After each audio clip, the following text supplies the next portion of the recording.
حدیث پاک کے مطابق پہلا بتلایا کہ نیک اولاد یہ انسان کے لیے صدقہ جاریہ بنتی ہے۔ وہ اولاد جس کی انسان اچھی تربیت کرتا ہے، اچھی پرورش کرتا ہے، انہیں اپنی زندگی میں نیکی کا راستہ بتلاتا ہے، انہیں حلال کمانا سکھاتا ہے، حلال کھانا سکھاتا ہے، اپنی زندگی قرآن و سنت کے مطابق گزارنا سکھاتا ہے، ان کی اچھی تربیت کر کے اخلاقی طور پر ان کے کردار کو اچھا کرتا ہے کہ وہ کسی کے ساتھ زیادتی نہیں کرتے، کسی کے ساتھ ظلم نہیں کرتے ہیں، وہ بڑوں کی عزت کرتے ہیں، چھوٹوں کے اوپر شفقت کرتے ہیں، ان کی تربیت ماں باپ نے ایسی کی ہے کہ اس سے کسی کو تکلیف نہیں ہے، تو یہ اولاد انسان کے لیے صدقہ جاریہ ہوتی ہے۔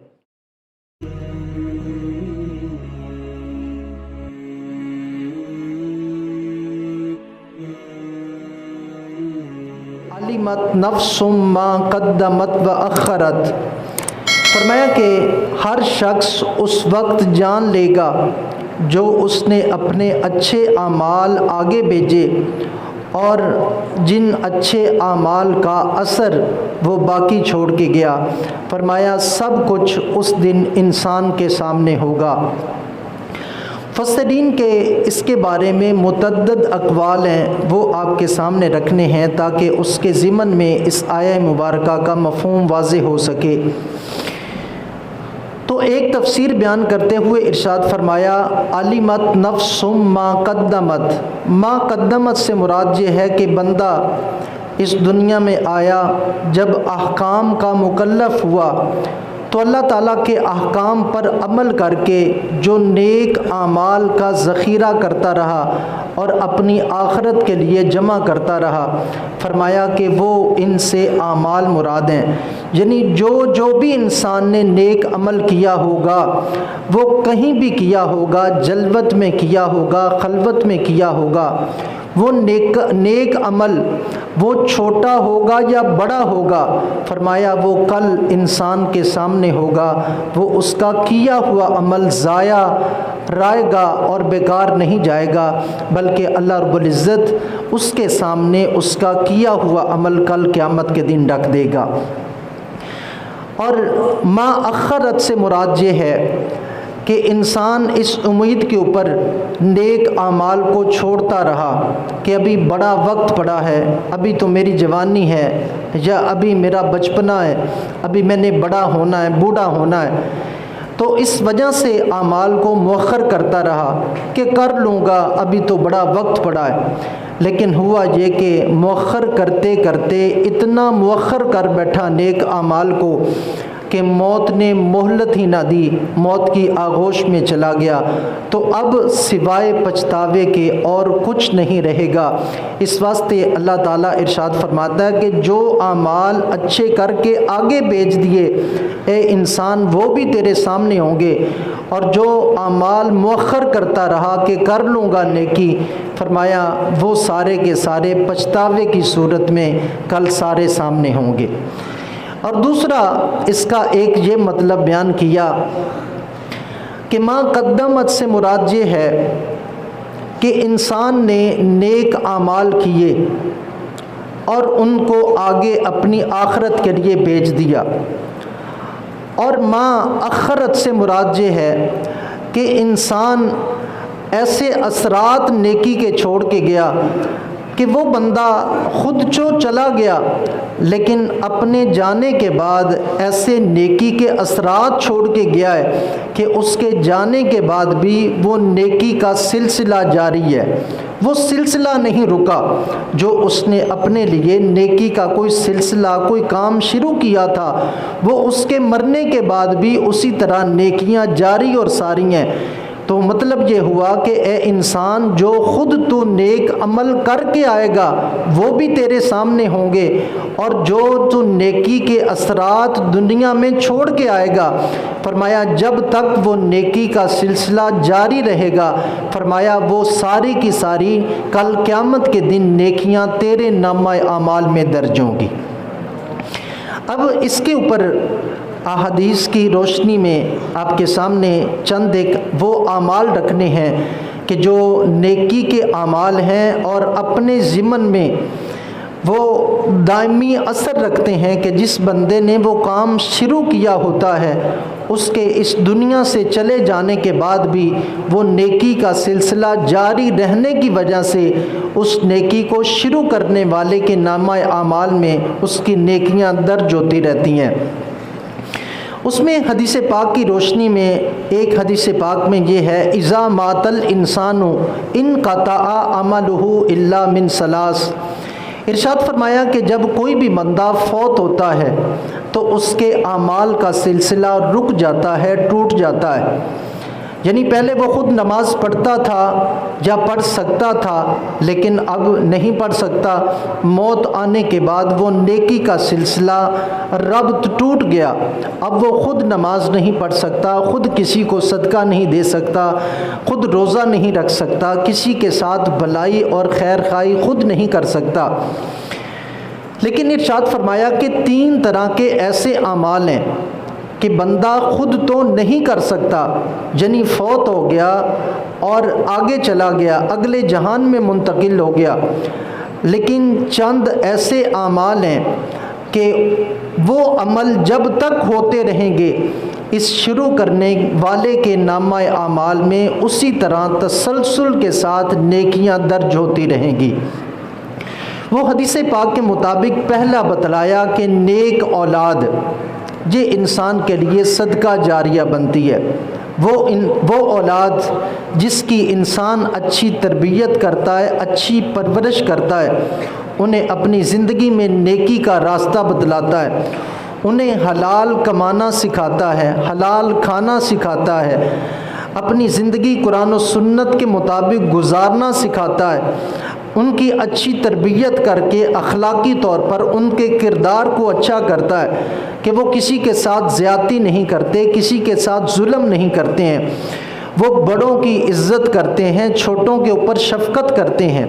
ان کی تربیت ماں باپ نے ایسی کی ہے کہ اس سے کسی کو تکلیف نہیں ہے، تو یہ اولاد انسان کے لیے صدقہ جاریہ ہوتی ہے۔ ان کو دین کا علم پڑھا دیا، انہیں قرآن کریم سکھا دیا، تو یہ وہ اعمال ہیں کہ جو اولاد کو نیک بنا دیتے ہیں۔ یہ اولاد نیک اولاد ہے، انہیں مسجد کا رستہ دکھلایا، انہیں بھلائی کا رستہ دکھلایا، انہیں خیر خواہی کا رستہ دکھلایا،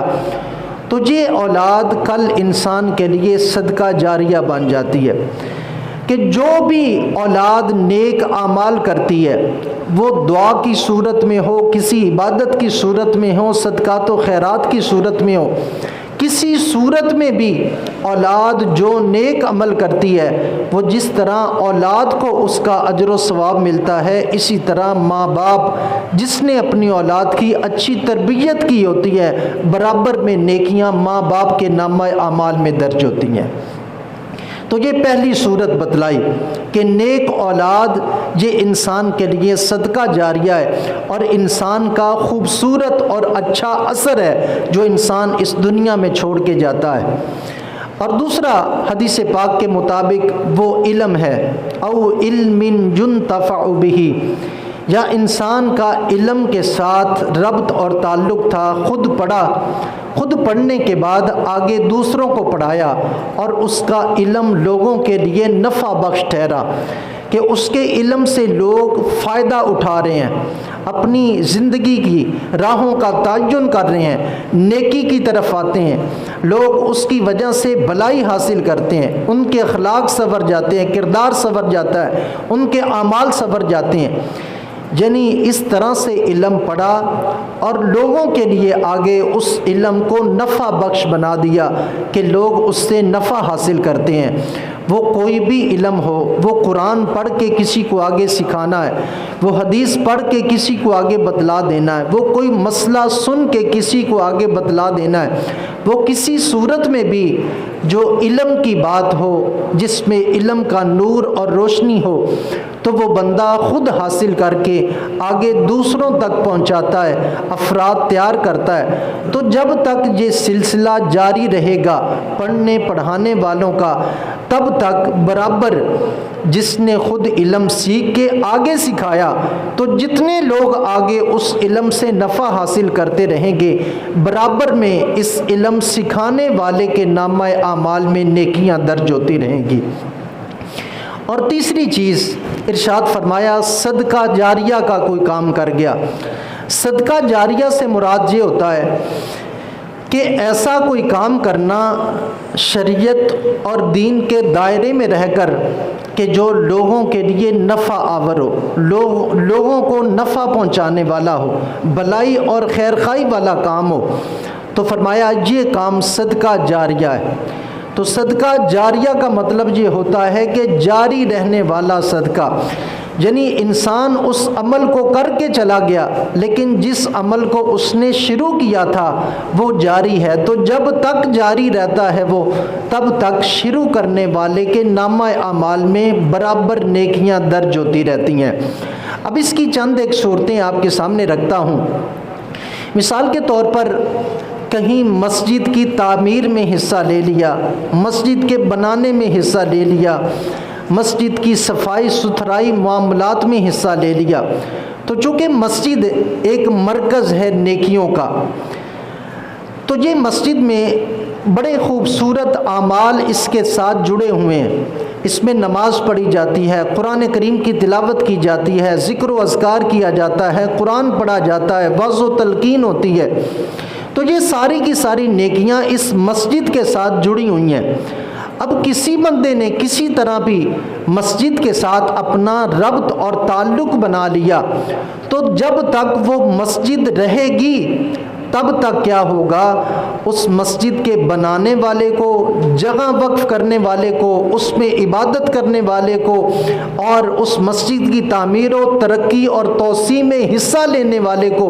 کیا ہوگا، وہ خود چاہے چلا جائے گا قبر میں، لیکن کیا ہوگا، ان ساری کی ساری نیکیوں کا نور اس کی قبر میں برابر اور مسلسل اترتا رہے گا۔ اسی طرح کہیں راستہ ٹوٹا ہوا بنا دیا، کہیں پانی کا اہتمام کر دیا، کہیں کسی بیوہ اور یتیم کا آسرا اور سہارا بن گیا،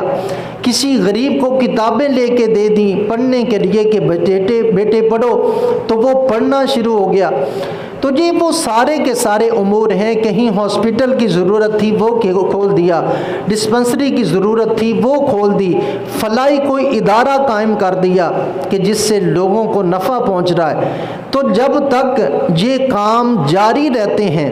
تب تک کیا ہے، اس کام کے شروع کرنے والے کو برابر ان نیکیوں کا اجر اور ثواب قبر میں ملتا رہتا ہے اور اسے حاصل ہوتا رہتا ہے۔ اسی کے اوپر ابن ماجہ شریف کی ایک حدیث پاک ہے جس میں 7 کاموں کا ذکر کیا گیا ہے۔ ارشاد فرمایا ان مما یلحق المؤمن من عملہ وحسناتہ بعد موتہ، ارشاد فرمایا کہ کچھ وہ اعمال ہیں کہ بندہ مومن کو اس دنیا سے چلے جانے کے بعد بھی ان کا ثواب ملتا رہتا ہے اور پہنچتا رہتا ہے۔ اس میں نمبر 1 ارشاد فرمایا کہ وہ کام اس صورت میں کہ اولاد نیک انسان کی، نیک اولاد یہ انسان کے لیے صدقہ جاریہ ہے، یعنی پہلی چیز بتلائی اس میں۔ اور دوسری چیز اس میں ارشاد فرمائی او مسجدن بنا ہو، یا کوئی مسجد بنا دی،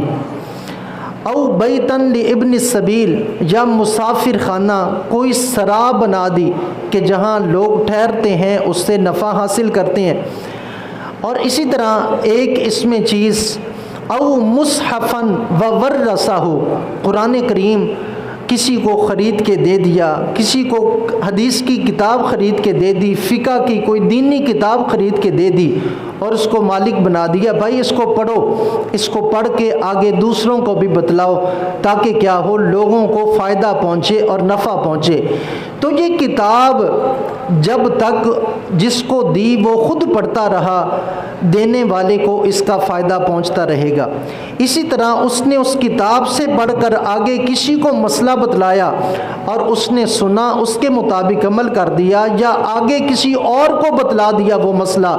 جو جب تک یہ کتاب سے پڑھ کر جو مسئلہ بتایا تھا اس کے مطابق عمل ہوتا رہے گا، تب تک وہ قرآن کریم یا کتاب وقف کرنے والے کو اس کا ثواب ملتا رہے گا۔ تو یہ خوبصورت اس حدیث پاک میں راستے بتلائے، وہ نیکی کے ذرائع بتلائے کہ جو انسان اپنی زندگی میں اگر درخت لگا دیتا ہے تو وہ اتنا بڑا درخت بن جاتا ہے کہ وہ پھل آور ہو جاتا ہے، لوگوں کو چھاؤں بخشتا ہے۔ تو اسی طرح وہ چھوٹی سی نیکی جو انسان نے کی تھی کسی کے ساتھ، وہ نیکی بہت بڑا درخت بن جاتا ہے، کل کو وہ صبر آور ہو جاتا ہے اور لوگوں کو سایہ فراہم کرتا ہے۔ تو وہ جیسے جیسے لوگ اس کا پھل کھاتے رہتے ہیں، اس کی چھاؤں کا استعمال کرتے رہتے ہیں، اس نیکی کی چھاؤں کا، اس نیکی کے پھل کا کیا ہوتا ہے، اس درخت لگانے والے کے نامہ اعمال میں وہ ساری کی ساری نیکیاں تسلسل کے ساتھ اسی طرح درج ہوتی رہتی ہیں۔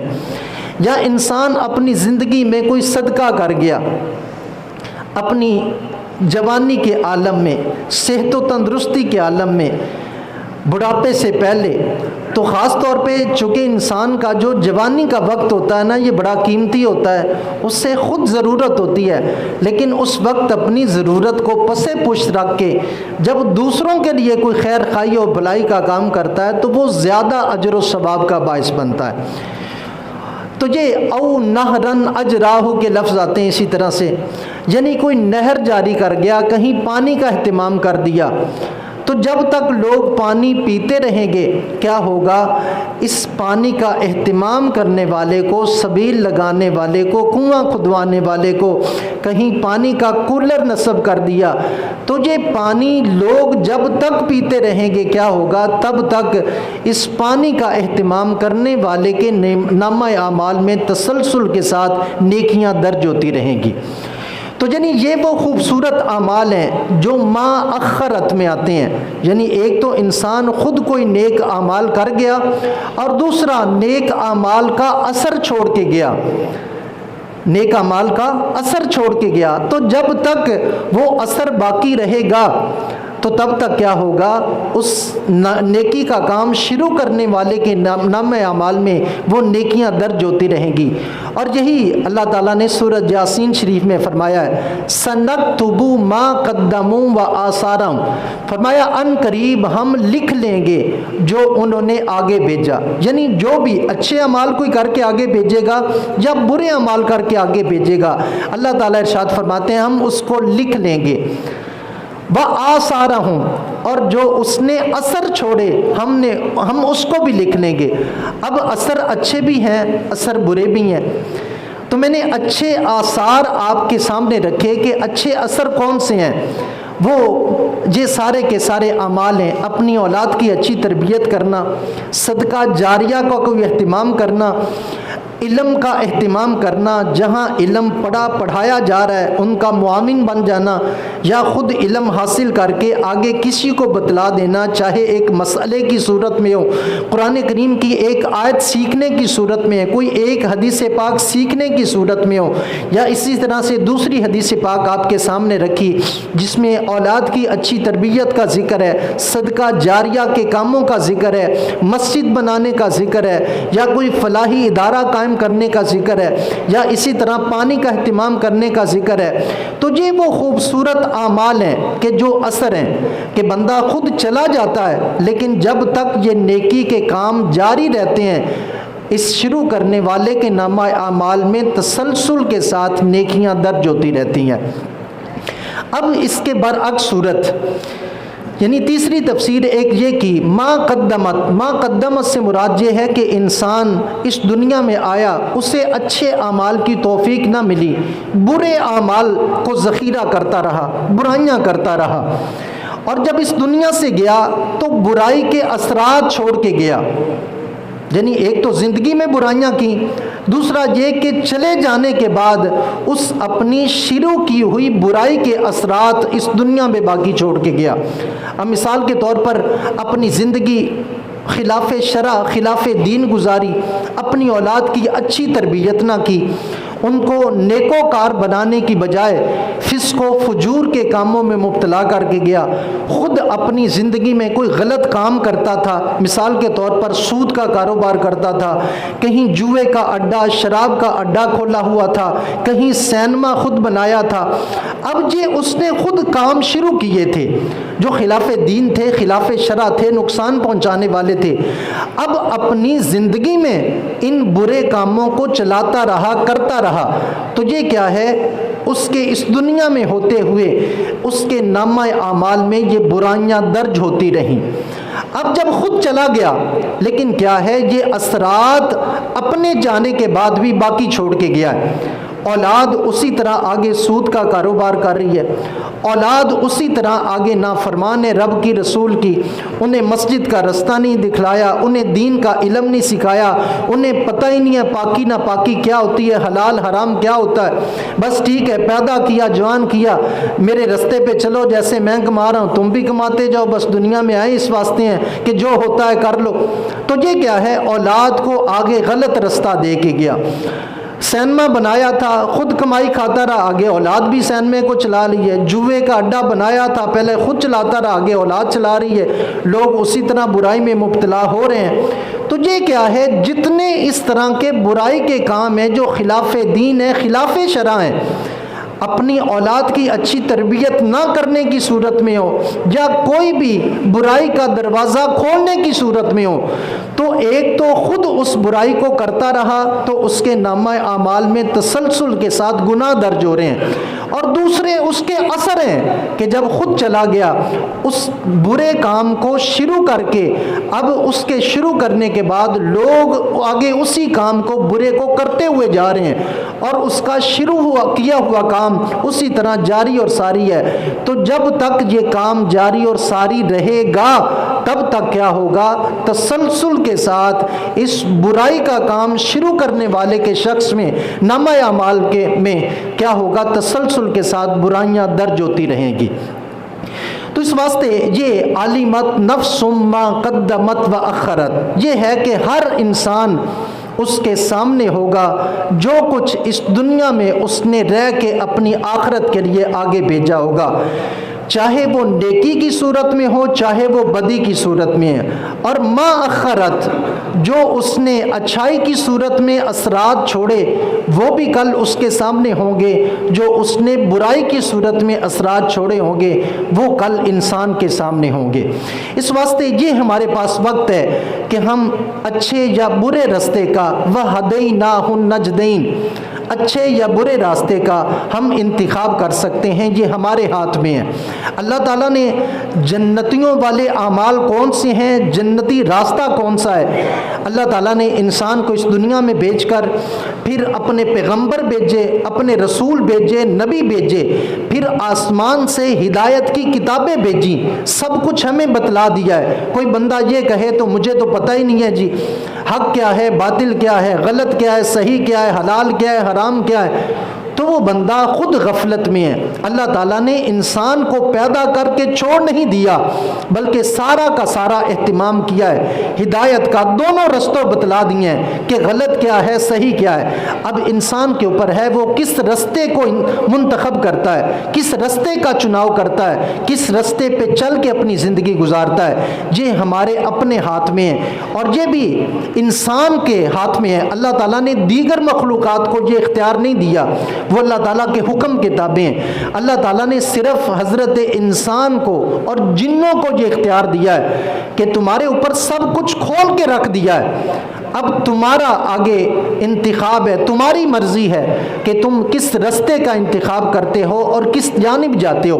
اس واسطے یہ ہمارے سامنے ہے سب کچھ، اب ہم نے انتخاب کرنا ہے، ہم نے اپنی آخرت کے لیے نیکیوں کا ذخیرہ اکٹھا کرنا ہے یا بدیاں لے کے جانی ہے، اپنی زندگی اچھے انداز میں گزارنی ہے یا برے انداز میں گزارنی ہے، اپنی اولاد کی اچھی تربیت کرنی ہے یا ان کو ان کے حال پر چھوڑ دینا ہے۔ تو یہ ہمارے اوپر ہے، جیسے ہم کریں گے ویسا ہوگا، اور آج جو بیج کے جائیں گے وہی کل کاشتکاری کریں گے، اس کو ہی کل کاٹیں گے، وہی ہمارے سامنے ہوگا۔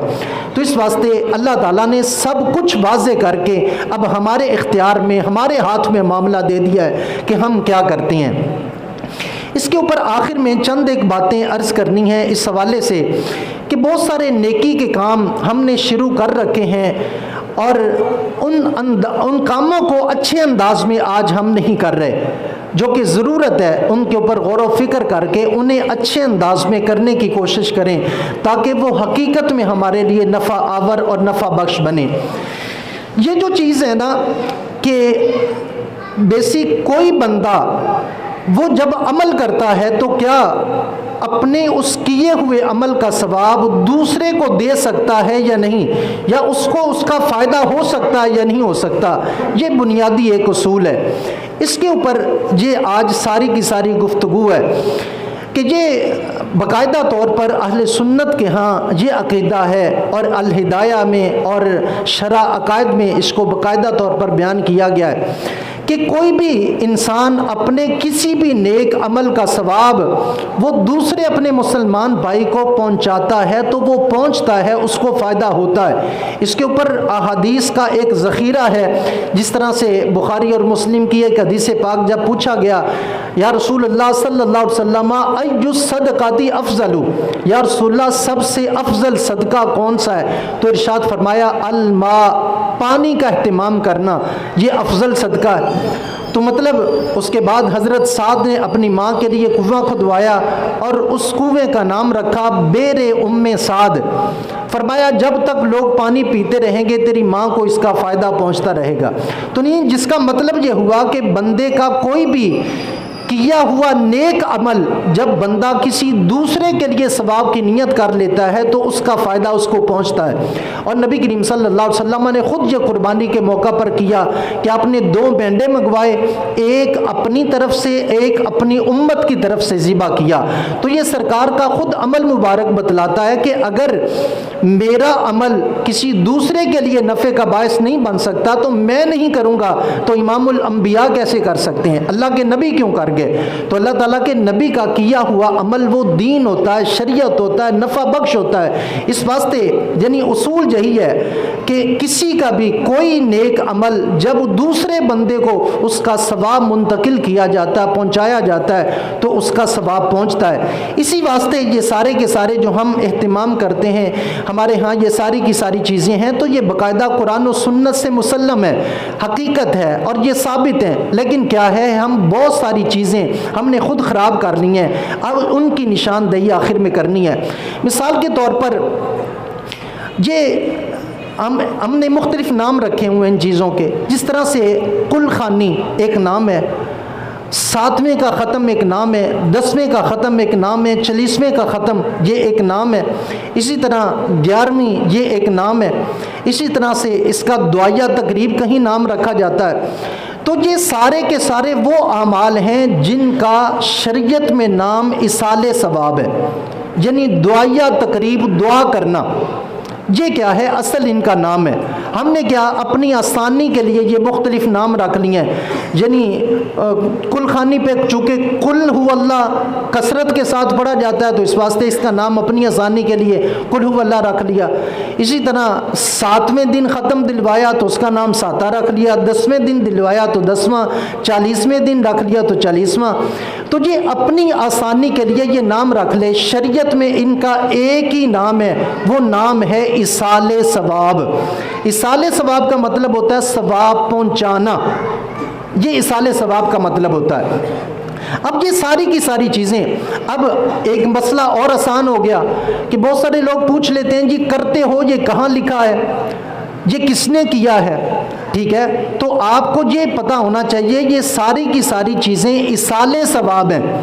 یہ نام ہمارے اپنے بنائے ہوئے ہیں اپنی آسانی کے لیے، باقی یہ کیا ہے شریعت میں ایصال ثواب ان کا نام ہے۔ اور اس کو بتلا دو کہ ثواب پہنچتا ہے یا نہیں پہنچتا۔ تو اس حوالے سے آپ کو عرض کیا کہ کسی بھی انسان کا کیا ہوا نیک عمل وہ جب دوسرے کو اس کا ثواب منتقل کرتا ہے تو اسے پہنچتا ہے۔ اور اس کے اوپر ابھی یہ اسی ہفتے میں واقعہ پیش آیا، یہ محض ہمارے ہاں الفاظ کا ہیر پھیر ہے، باقی کوئی اختلاف نہیں ہے۔ جس طرح سے آپ دیکھتے ہیں کہ مولانا طارق جمیل صاحب ان کا بیٹا فوت ہوا تو انہوں نے باقاعدہ جنازہ پڑھانے کے بعد اعلان کیا کہ جمعرات والے دن بیٹے کے لیے دعائیہ تقریب ہوگی اور اس میں قرآن خوانی ہوگی، ہم اس کے لیے دعا کریں گے۔ اب یہ مسلکن دیوبندی ہے، لیکن کیا ہے کہ الفاظ کا ہیر پھیر، انہوں نے اس کو دعائیہ تقریب کہا ہے، آپ اس کو کل خوانی کہہ دیتے ہیں، بس اتنا سا فرق ہے۔ باقی مقصد کیا ہوتا ہے؟ دعا ہی کرنا مقصد ہوتا ہے۔ تو اس واسطے بہت ساری چیزوں کے نام بدلنے کی وجہ سے ان کو لوگوں نے ناجائز کہنا شروع کر دیا، اس کے اوپر سوالات اٹھا دیے۔ باقی اس کا مقصد کیا ہے؟ ثواب پہنچانا۔ اور اس کے اوپر قرآن و سنت میں جتنے آپ دلائل کہیں، اس کے لیے دلائل موجود ہیں اور کسی بھی وقت حاضر ہیں، دیے جا سکتے ہیں، کوئی مسئلہ نہیں۔ اب اس کے اوپر جو ہمیں خاص طور پہ غور و فکر کرنے کی ضرورت ہے، بہت ساری چیزوں میں ہم افراط و تفریط کا شکار ہو گئے ہیں۔ ہم ان کے حقیقی مقصد سے ہٹ کر ہم نے ان چیزوں کو محض ایک تماشا بنا لیا ہے۔ اب مثال کے طور پر جو 11ویں ہے، 11ویں کا مقصد کیا تھا؟ کھانا پینا نہیں تھا صرف۔ 11ویں کا مقصد یہ تھا کہ حضرت غوث اعظم سرکار نے ایک تبلیغ کا سلسلہ شروع کیا تھا، لوگوں کو واعظ و نصیحت کرتے تھے، تلقین کرتے تھے۔ آج ہم نے وہ نکال کے صرف کھانا باقی رکھ لیا، اس واسطے لوگوں کو اعتراض ہوتا ہے کہ کھانے کے بہانے بنائے ہوئے ہیں۔ اسی طرح سے بیسک مقصد کیا تھا؟ کل خوانی کا، 40ویں کا، 10ویں کا، سالانہ ختم کا مقصد کیا تھا؟ یا محفل پاک کا مقصد کیا تھا؟ اس میں لوگوں کو دین کی باتیں سکھائی جائیں، دین کے قریب کیا جائے، ان کے اعمال کی، عقائد کی اصلاح کی جائے، یہ بنیادی مقصد تھا۔ لیکن آج آ کے ہماری بات کھانے پہ ختم ہو جاتی ہے۔ آج آپ دیکھتے ہیں کہ فوت ہونے والا کوئی فوت ہوتا ہے تو گھر والوں کو یہ نہیں فکر ہوتی کہ اس کی تدفین کرنی ہے، یہ فکر ہوتی ہے یہ جو لوگ آئیں گے ان کو کھانا کیسے کھلانا ہے۔ ہم نے کیا کیا؟ اس کو ایک رسم بنا لیا اور اس کو ایک کھانے کا موقع سمجھ لیا کہ شاید یہ دعوت کا موقع ہے۔ اور میں اس کے اوپر اگر آپ کو بتاؤں تو ہمارے ایک علامہ صاحب ہیں، ڈاکٹر نور احمد شاہتاز صاحب، انہوں نے ایک کتاب لکھی ہے مستقل جس کا نام ہے کڑوی روٹی۔ اس میں ہماری کی ہوئی ساری کی ساری شروع یہ جو غلط رسومات ہیں انہوں نے اس میں نشاندہی کی ہے۔ جس طرح باقاعدہ طور پر کھانا طلب کر کے لینا، جی ہمارا بڑا فوت ہوا تھا، ہم نے یہ کھلایا تھا، لہٰذا یہ پکاؤ جی، کھانا ہمارا حق ہے۔ تو یہ کوئی دعوت کا موقع نہیں ہے۔ اس واسطے ہمارے ہاں بھی یہ ہوتا ہے کہ کسی کی فوتگی ہوئی تو محلے دار یہ نہیں دیکھتے کہ ان کے ہاں مطلب ایک غمی کی کیفیت ہے، ہم نے انہیں کھانا دینا ہے، تو ہمارے لوگ بھی وہاں پہنچ جاتے ہیں کھانے کے لیے جناب، اور دعوت سمجھ کے اس کو کھایا جاتا ہے۔ تو مطلب یہ جو چیزیں ہیں نا، یہ افراط و تفریط کا ہم شکار ہو گئے ہیں۔ اب مجھے احساس تب ہوتا ہے کہ جب انسان کے اوپر خود بیتی ہے۔ اس طرح سے ہوا کہ ہم بٹے چوک، ایک میرا شاگرد ہے، اس کے والد صاحب فوت ہوئے تو میں وہاں پہ گیا دعا کے لیے، شرکت کرنے کے لیے۔ تو اب میں نے وہاں انتظام دیکھا کہ انہوں نے اتنی دیگیں اور اتنے لوگوں کو جمع کیا۔ میں نے اس سے پوچھا یار کیا ہوا یہ؟ کہنے لگا جی ہمارے یہ برادری میں باقاعدہ رسم ہے کہ ہم کیا کرتے ہیں، کوئی بھی فوت ہو جائے تو سب کو دعوت ہوتی ہے اور باقاعدہ کٹے کا گوشت پکا کے انہیں کھلایا جاتا ہے۔ اب میں نے کہا جی والد صاحب کا مرنا آپ کو کتنے میں پڑا ہے؟ تو کہنے لگا جی وفات سے لے کر یہ کلوں کے ختم تک 3 لاکھ روپیہ لگ چکا ہے جی ہمارا۔ اب یہ مرنے والا تو مر گیا، یہ تو یہ سمجھ میں آ رہی ہے کہ وہ باقیوں کو مار گیا۔ تو مطلب یہ کیا ہے؟ اب ہم نے خود یہ چیزیں اپنی طرف سے بنائی ہوئی ہیں۔ اس واسطے یہ افراط و تفریط کی نشاندہی کرنا جی آج ضروری ہے۔ ان چیزوں کو سمجھیں۔ اصالِ ثواب کیا ہے؟ میری اوقات اتنی سی ہے نا کہ میں کسی کے ساتھ میٹھا بول کے یا کوئی مسئلہ بتا کے اس کی نیت کر لوں، اس کا ثواب میری ماں کو، میرے باپ کو ثواب پہنچ جائے گا۔ یہ اصالِ ثواب اتنا سا ہے، جو خود روٹی کھانی ہے اس کی نیت کر لیں، یا اللہ اس کا ثواب میری ماں کو پہنچانا، میرے باپ کو پہنچانا، یہ آپ کی ماں کو، باپ کو ثواب پہنچ گیا۔ ٹھیک ہے، یہ اتنا سا مسئلہ تھا جس کو آج ہم نے معاشرے میں اتنا مشکل ترین کر دیا ہے کہ جب تک 10 15 20 دیگیں نہیں پکائیں گے شاید اصالِ ثواب ہی نہیں ہوگا۔ تو یہ ان چیزوں کی آج نشاندہی ضروری ہے تاکہ ہم حقیقت کے قریب آئیں۔ آج ہم تو دور، اسی طرح ہمارے ہاں 40 دن ڈیوٹی، یعنی جب تک وہ زندہ تھا پتہ نہیں اس کو پوچھیے، یعنی 40 دن ڈیوٹی پوری کرنی ہے۔ بھائی 40 دن کی کوئی قید نہیں ہے، ایک بھی دن نہ دیں، آپ دے سکتے ہو تو ساری زندگی دیں، یہ ایک ثواب کا کام ہے، آپ جب کریں جس وقت کہیں، کوئی قید نہیں ہے اور کر سکتے ہیں اس کو۔ اس واسطے اور پھر آخری دن جی مولوی صاحب اذان تو پہلے روٹی دینی ہے، انتے تو پہلے دیا گا تو کوئی گناہ کا کام ہو جائے گا۔ مطلب اس طرح سے یہ ہم نے خود رسومات بنا لی ہیں۔ جنازہ جانا ہے تو ساتھ میں کھانا دے کے بھیجنا ہے جی وہاں پہ، یہ بھائی خود ہم نے اپنے آپ کو مشقت میں ڈالا ہوا ہے، شریعت میں کوئی ایسی قید نہیں ہے۔ آپ جو کسی کے ساتھ بھلائی خیر خواہی کر سکتے ہیں، کسی کی نیت کر لیں کہ یا اللہ اس کا ثواب میرے فلاں کو پہنچے تو آپ کا ثواب پہنچ گیا۔ تو جی ہم نے مشکلات اس طرح سے کھڑی کر دی ہیں اپنے لیے، اس واسطے حقیقت کے قریب آنے کی ضرورت ہے۔ اللہ تعالیٰ ہمیں قرآن و سنت کا فہم عطا فرمائے۔